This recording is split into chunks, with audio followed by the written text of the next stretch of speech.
I caught my family hijacking my wedding and sticking me with the $63,000 bill. I ran a decoy ceremony, made them pay, and finally freed myself. I stand frozen in the hallway, one hand pressed against the wall for support, the other clutching my wedding magazine so tightly the pages crinkle. The dining room door is cracked open just enough for their voices to slip through. I wasn't supposed to be home for another hour. My marketing meeting ended early and I thought I'd surprise them. Instead, they surprised me. She'll pay for everything, just like she did for my wedding. Violet's distinctive laugh, too loud, too sharp, cuts through the air. That's what little sisters are for. My parents chuckle in agreement, the sound of their betrayal making my stomach clench. We've already told everyone about the combined celebration, Mom says, the pride evident in her voice. Dad clears his throat. Your anniversary deserves as much attention as her wedding. 5 years is a milestone. My wedding magazine slips from my fingers, landing silently on the carpeted floor. I don't move to pick it up. I can't move at all. The blood rushes to my face as my breathing turns shallow. White-knuckled, I grip my handbag to keep my hand from trembling. 5 years of therapy teaching me to recognize my worth evaporates in an instant. I'm 10 years old again, watching Violet open my birthday presents, while everyone applauds her for being such a good sharer. I back away from the door, careful not to make a sound. My legs carry me outside to my car, where I sink into the driver's seat and stare at nothing. The keys dangle from my fingers, but I don't put them in the ignition. Not yet. First, I need to call Robert. My finger hovers over his name in my contacts. 3 deep breaths later, I press call. Hey, beautiful, he answers on the second ring. How was the meeting? They're trying to do it again, Rob. My voice comes out steadier than I expect, but this time I won't let them. 5 years ago, Violet announced her engagement to Thomas. 2 weeks later, Dad called me into his study explaining that Thomas had lost his job and they needed help with wedding expenses. Just temporary, he promised. Family comes first, Naomi, he said, his hand heavy on my shoulder. Your sister needs this. Mom stood in the doorway, arms crossed. If you really loved your sister, I handed over my entire savings account, $15,000, my education fund. My future, it's just a semester, Mom said when I had to drop out of college. You can always go back. 3 semesters later, I was still working 2 jobs, watching my dreams collect dust while Violet danced at her reception in a dress that cost more than my car. That night, I made myself a promise while Sisters by Rosemary Clooney played over the speakers. Never again. 2 weeks later, Mom invites us for dinner. Just a casual family gathering, she says, but I know better. Her voice has that rehearsed quality it gets when she's planning something. The table is set with the good china, never a good sign. Violet and Thomas arrive 15 minutes late, as usual. Before we eat, Mom announces, once we're all seated, we have the most brilliant idea. I feel Robert's hand find mine under the table as Mom launches into a speech about beautiful symbolism and shared celebrations. We thought, she continues, beaming, that we could combine Naomi's wedding with Violet and Thomas's 5th anniversary celebration. Violet pulls out a folder, color-coded and tabbed, and places it on the table. I've already made a list. Separate cake, of course. Special dance. And I think the colors should match my original wedding, for continuity. Robert's fingers tighten around mine as I feel all eyes turn to me. They're waiting for my usual, immediate agreement. My automatic yes that's been conditioned into me since childhood. Let me think about it, I say instead. The silence that follows is deafening. Mom's smile freezes. Dad blinks rapidly. Violet's mouth opens slightly, then closes. Think about it? Dad recovers first, patting my shoulder dismissively. Always practical. That's why we know you'll handle the finances. Violet's eyes fill with practiced tears. I thought you'd be excited. Mom gives me a look, the one that says keep the peace, before passing the potatoes. Naomi will come around. She always does. I smile and nod, the perfect daughter. Robert squeezes my hand under the table, a silent show of support. I'm sure it will be beautiful, I say, the words tasting like ash. But in my mind, a plan is already forming, a single thought burning bright enough to warm the ice forming around my heart. Never again. Have you ever smiled and nodded while silently planning your escape? Share your thoughts in the comments below. That night, I said I would sleep over to take some things left and to check what other plans my family is hiding from me. The family computer screen glows in the dim light of Dad's study as I scroll through Mom's email. I shouldn't be here, shouldn't be doing this. But Robert's words echo in my head. Trust your instincts, Naomi. Something doesn't add up. My breath catches when I see it. An email chain between Mom and Violet with the subject line vendor payments, Naomi. I click, heart hammering against my ribs. Don't worry about the deposits, Mom wrote. James and I have assured everyone that Naomi will cover all expenses once contracts are finalized. My fingers tremble on the mouse. I click through more emails, each one another nail in the coffin of my trust. Screenshots of venue options, catering menus, DJ packages, all with notes about how the bride will be handling payment. A notification pings on Mom's tablet, still logged into her Amazon account. I tap it without thinking and freeze. There, in high definition color, is a wedding dress. Not my dress. A second dress, ordered 3 days ago. The confirmation email shows my credit card number. "I need your bathroom," I text Robert, our code for urgent calls. He answers immediately. "What happened?" "They've been planning this for months." My voice sounds hollow even to myself. "Violet used my credit card to buy another wedding dress, one that matches her vision." "4," Robert says, his usually calm voice tight with anger. "That's credit card fraud. There's more." I switch to speaker and open the banking app on my phone. "Remember those deposits I couldn't account for last month? They weren't deposits. They were withdrawals labeled as deposits for wedding expenses. My parents got a call last week," Robert says after a pause. "Someone claiming to be your wedding coordinator said you wanted a simple ceremony and didn't need their contribution." The pieces click together with sickening clarity. I minimize the email and notice an Excel file on the desktop labeled W plus a budget final. I shouldn't open it, but I do anyway.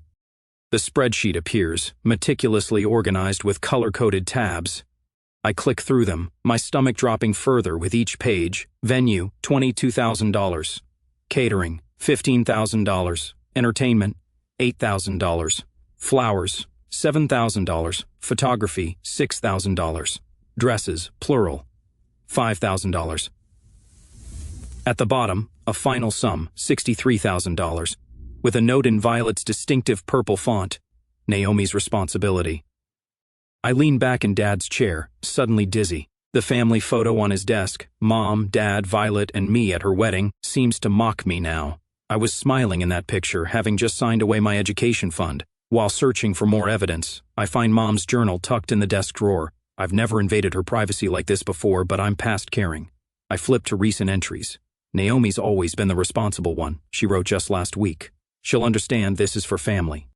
So, the same day Dad claimed financial hardship, a receipt from Pine Hills Golf Club shows his $5,000 membership renewal. I take screenshots and forward all messages to my chat. Tomorrow, I will start dealing with them thoroughly.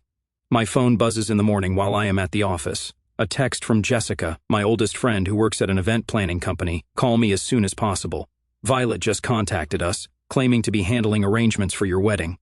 I forward her the spreadsheet before calling. Her outrage validates what I already know. This isn't normal family behavior. "They're gaslighting you," she says bluntly. "This is financial abuse."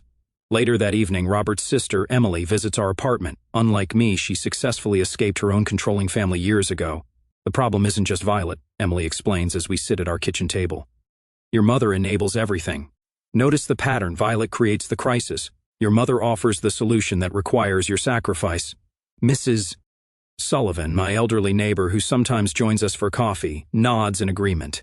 "She came 10 minutes after Emily. I've watched this dynamic. For years, dear," she says. "Your sister takes, your mother facilitates, your father enforces, and you accommodate." "Not anymore," I say, but my voice wavers. The threats begin the next day. Violet calls about a networking event at her company. "Remember how I helped you get that marketing position?" Her voice drips with sweetness. Family connections are so important. "Speaking of which, have you chosen a venue yet?" Dad mentions the house down payment they might help with if the wedding goes smoothly. Mom casually references Grandma's heart attack while discussing wedding stress.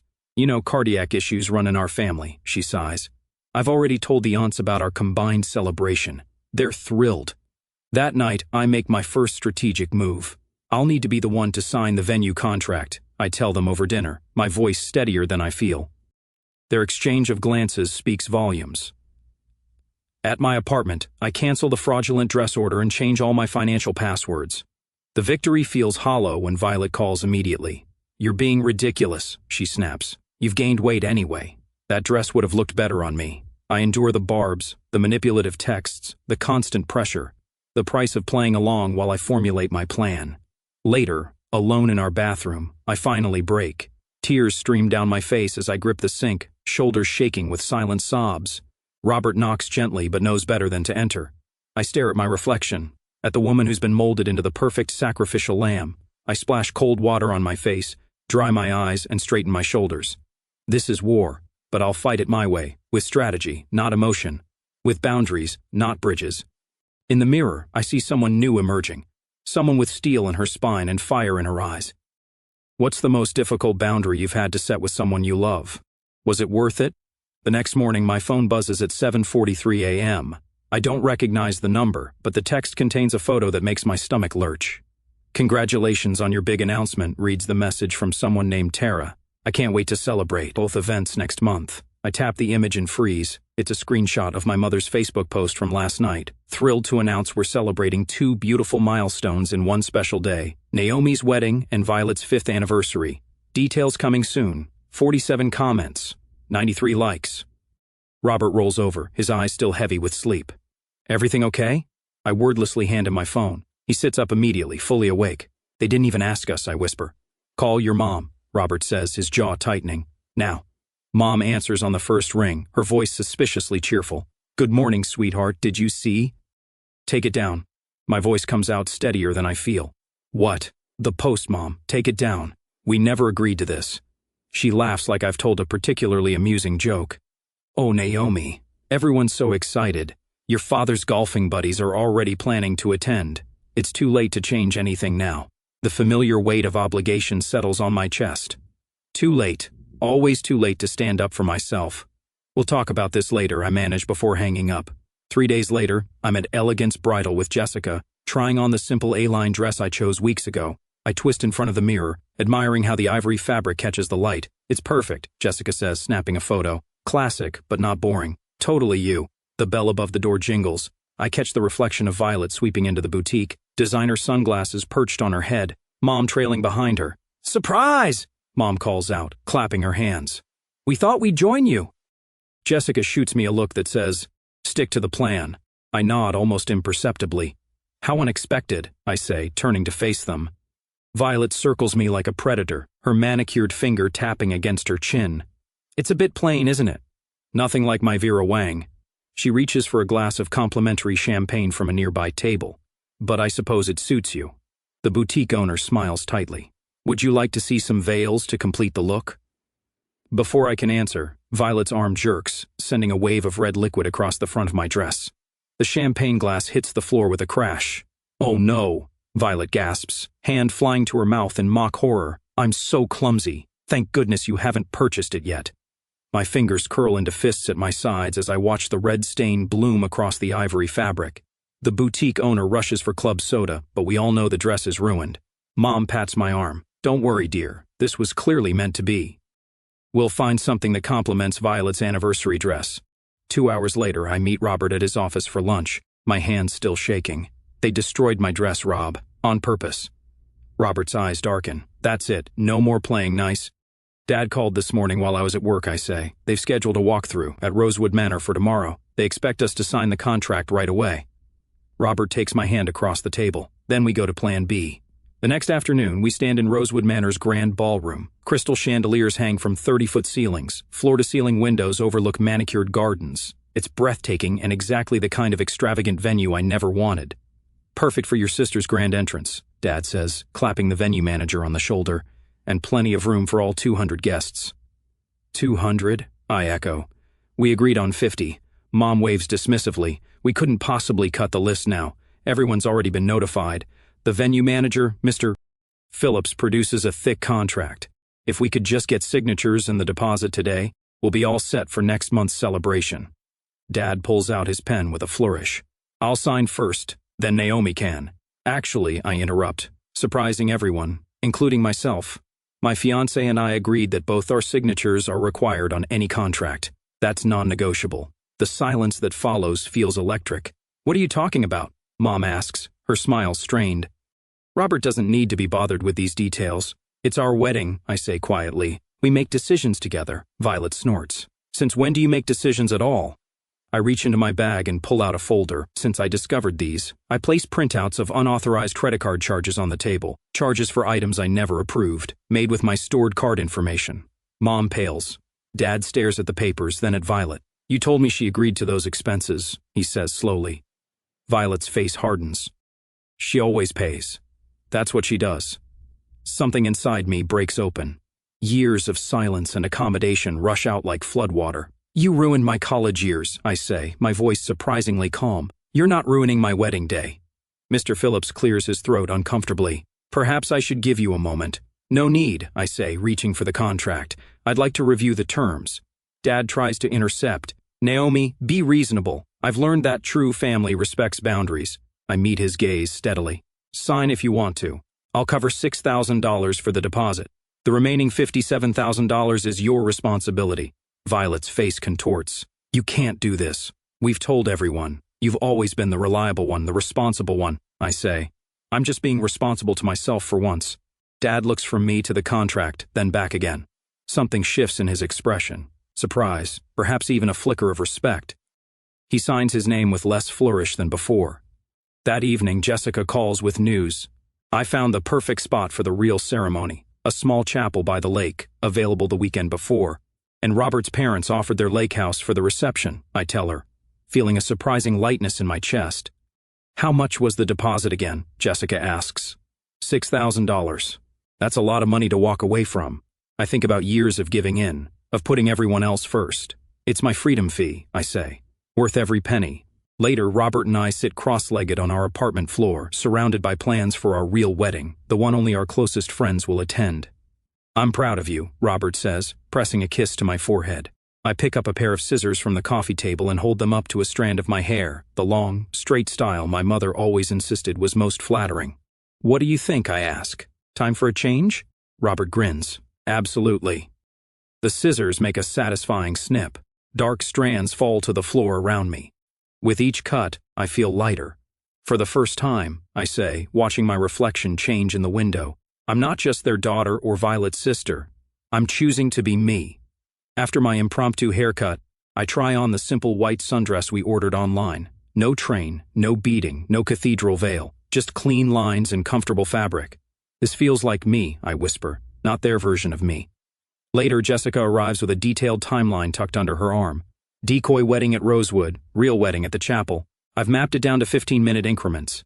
Emily, Robert's sister, brings a legal folder. My friend at the firm confirmed it. Since your parents signed the venue contract, they're legally responsible for the bill. Not you. We work into the night, creating our escape plan. Every guest, every detail, every contingency accounted for. I can't believe we're really doing this, I say, feeling the first genuine laugh bubble up inside me in months. Mrs. Sullivan stops by with homemade cookies, her eyes crinkling with wisdom. Sometimes the kindest thing is walking away, she says, squeezing my hand. I wish I'd had your courage 50 years ago. The night before the wedding, Violet appears at my apartment unannounced. Her eyes narrow at my newly short hair. The venue called, she says without preamble. They need final payment confirmation. I smile calmly. Everything's been taken care of. Tomorrow will be unforgettable. Something in my tone makes her pause. She studies my face, searching for the familiar signs of capitulation. Finding none, she leaves with a huff. After she's gone, I pull out a small overnight bag from under the bed and carefully pack the essentials. White sundress, new flats, marriage license. Robert watches from the doorway. Ready? He asks. I zip the bag with finality. More than I've ever been. Have you ever had to create an escape plan from a toxic situation? What gave you the strength to follow through? The next morning, a makeup artist dabs powder across my forehead as I check the time. 9:17 a.m. Perfect. I snap a selfie in the bridal robe Jessica borrowed from her cousin's salon, making sure the generic background reveals nothing about our actual location. Sending the first bait? I tell Robert, who's lounging on the lake house sofa in jeans and a t-shirt, coffee mug in hand, no tuxedo yet. We have hours before our real ceremony. I attach the photo to a group text, getting started. Running a bit behind, but so excited. Then I add 3 bride emojis and a champagne glass, exactly the kind of overenthusiastic text they'd expect. Mom responds instantly. Everyone's arriving at the venue. Your father is greeting the Hendersons now. They're all there, I tell Robert, the weight of 5 years lifting from my shoulders. 200 guests, and a $63,000 bill. Robert raises his coffee mug. To freedom. My phone buzzes with Violet's text. Remember, I need you here by 11:30 for our sister photos before your ceremony. Wear the pearl earrings I picked. I silence notifications and join my actual friends on the deck, overlooking the tranquil lake. Jessica pours mimosas while Sam and Keith string white lights around the birch trees. Robert's parents arrive with wildflowers from their garden and warm hugs that ask for nothing in return. "How are you feeling?" Robert's mother asks, squeezing my hand, like I can finally breathe. At 10:45, I send another staged photo, hair done, makeup next, running about 30 minutes behind schedule. The responses flood in immediately. "Mom, people are asking when you'll arrive. What should I tell them?" "Dad, the minister has another commitment at 3. You need to hurry." "Violet, this is so inconsiderate, Naomi. My anniversary celebration is at risk." I switch my phone to Do Not Disturb and slip into my simple lace dress, the one I bought myself, not the beaded monstrosity Violet selected to complement her anniversary gown. "Ready for our real ceremony?" Robert asks, handsome in his navy suit. "More than you know," I say.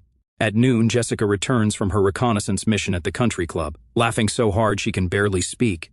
"You should see them," she gasps. "Your mom keeps announcing minor delays.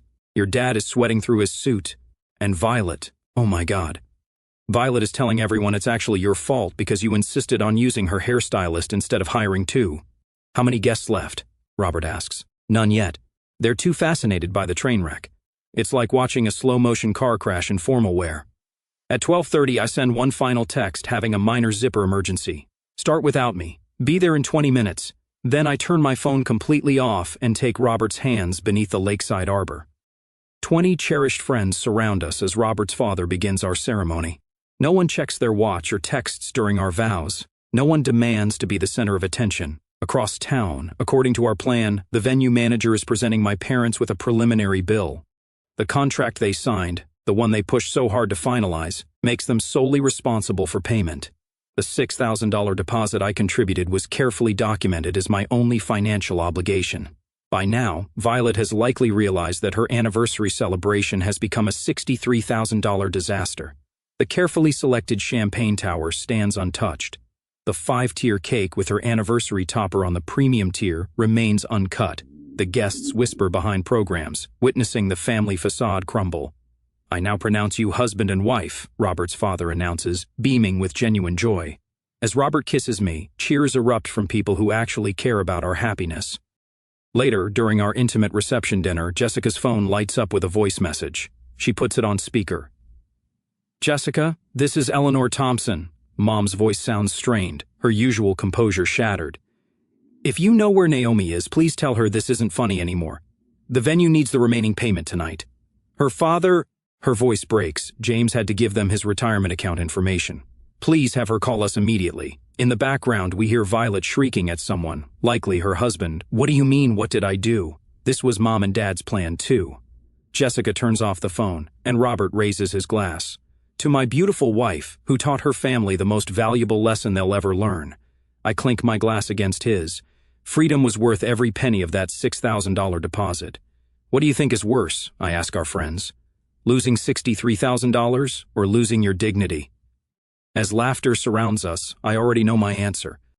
The doorbell rings precisely at 10 the morning after our wedding. Robert squeezes my hand as we exchange knowing glances. "Right on schedule. Ready?" he asks. I nod, straightening the fresh wedding photos we arranged on our coffee table last night. I've been ready for years. When I open the door, Mom stands front and center, eyes red-rimmed and puffy. Dad looms behind her, jaw clenched so tight I can almost hear his teeth grinding. Violet hovers at his shoulder, her face twisted into an expression that can't decide between rage and triumph. "How could you do this to us?" Mom's voice breaks, tears already streaming down her face. "After everything we've done for you?" I step aside, gesturing them in without a word. They file past, Mom's familiar perfume, the one she only wears to funerals and confrontations, trailing behind her. Dad doesn't bother sitting.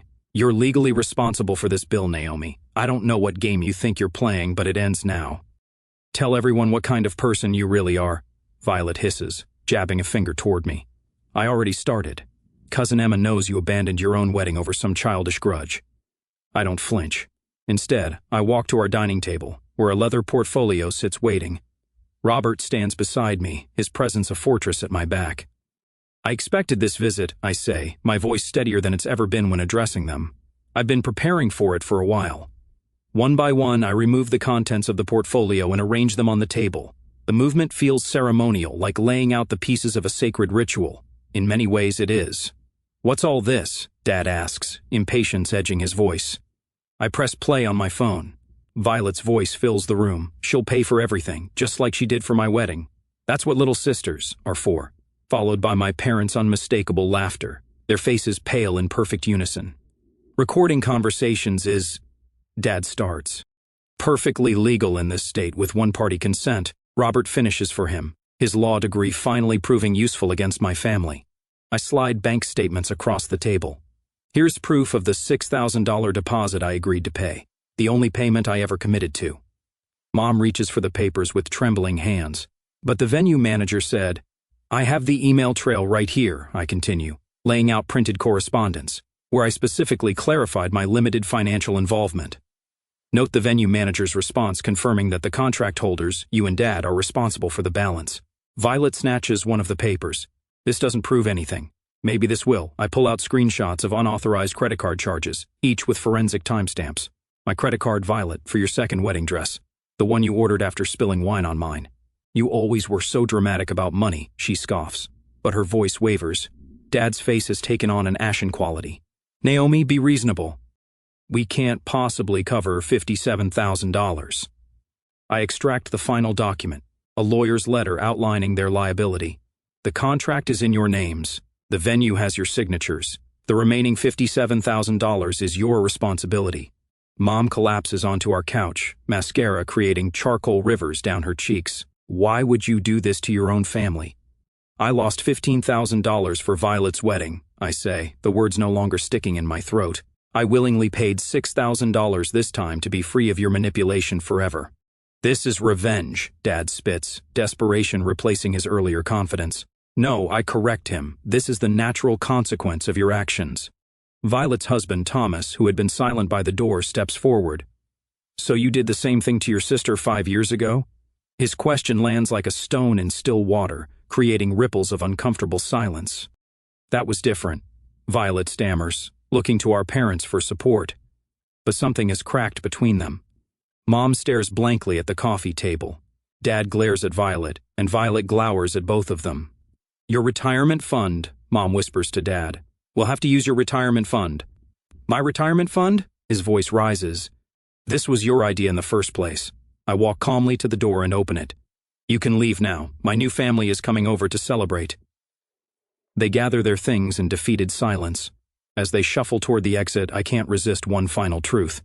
Consider the $63,000 your investment in my freedom. Violet pauses at the threshold, turning back with an expression I've never seen before. Something like respect, tangled with resentment, and perhaps a flicker of recognition. The door closes with a soft click that echoes with finality. Robert wraps his arms around me as I lean against him, suddenly exhausted and exhilarated all at once. Are you okay? He asks into my hair. Before I can answer, my phone chimes with a text. Jessica and the others are on their way over, bringing champagne and takeout from our favorite restaurant. I'm more than okay, I say, looking at our wedding photos, the real ones, taken at the lake house with people who truly love us. For the first time in my life, I'm free. Was I justified in my actions, or should I have confronted my family directly instead? What would you have done? A year later, the scent of roasting turkey fills our new home as I arrange a centerpiece of crimson and gold chrysanthemums on our dining table. Through the window, November sunlight spills across the hardwood floors we installed ourselves last month. Robert catches my eye from the kitchen doorway and raises his wine glass in a silent toast. 1 year exactly, he says, his smile reaching his eyes. I nod, my chest warm with contentment rather than the familiar tightness of anxiety. 1 year since we chose ourselves. 1 year since we walked away from the elaborate charade my family had planned and married by the lake instead, surrounded only by people who truly loved us. The wedding photo on our mantle captures that perfect moment. Robert and I laughing as the weather's beautiful colors danced around us, neither of us looking at the camera. Real joy doesn't pose. The doorbell chimes, interrupting my thoughts. Through the peephole, I see Violet standing alone on our porch, her shoulders hunched against the cold in a way I've never seen before. No Thomas, no dramatic entrance. Just my sister, looking smaller somehow. When I open the door, I stand tall in my own doorway. Unlike that day I overheard them plotting in the dining room, I feel no trembling in my hands, no weakness in my knees. I came to apologize, Violet says, her voice lacking its usual sharp edge. Really apologize. I study her face, searching for the familiar manipulation. Instead, I find something new: humility. Dad and Mom had to use their retirement savings to pay the venue, she continues when I remain silent. It was a reality check for all of us. I gesture toward the living room. Come in. The others will be here soon. She hesitates. Thomas threatened divorce unless I started therapy. He said he couldn't be married to someone who treats family like stepping stones. For a moment, I see the little girl who once held my hand on the first day of kindergarten, before she learned to see me as competition rather than as a sister. How's that going? I ask, genuinely curious. Hard, she admits, but necessary.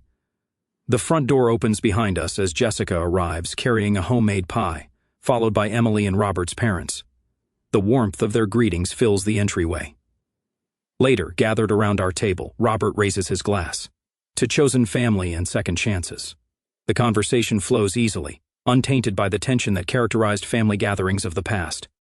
When Emily's college-aged cousin mentions pressure from her parents to change majors, I share what took me years to learn. Sometimes the most loving thing you can do is refuse to be someone's victim, I tell her. Boundaries aren't walls. They're the foundation of healthy relationships. The words feel natural now, not rehearsed. Last month, I began volunteering at the community center, mentoring young women struggling with family expectations.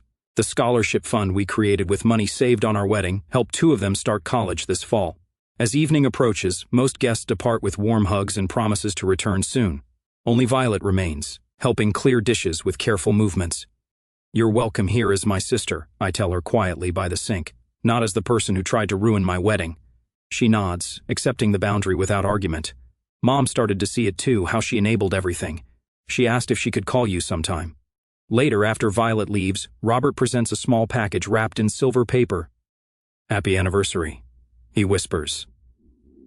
Inside is a shadow box containing our framed $6,000 venue deposit receipt, mounted against burgundy velvet.